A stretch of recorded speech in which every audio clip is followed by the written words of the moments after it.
श्री जन्मा तुझी ही कहाणी, हृदयी अमृत नैनी पाणी। श्री म्हणजे अर्धजग, श्री म्हणजे या विश्वाची निर्माती।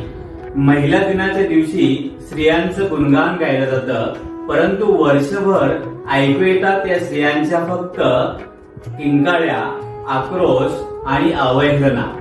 या ठिकाणी काही विकृत प्रवृत्तीच्या लोकांमुळे स्त्रियांची आजची अवस्था पाहिली तर अतिशय भीषण अशी अवस्था ही झालेली आहे।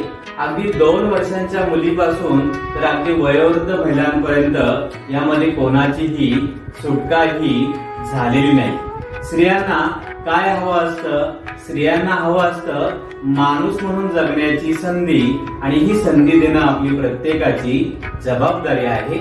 आणि स्त्रियांना हवं असतं फक्त आदर, सन्मान आणि सुरक्षित वातावरण। येईल का देता ते आपल्याला?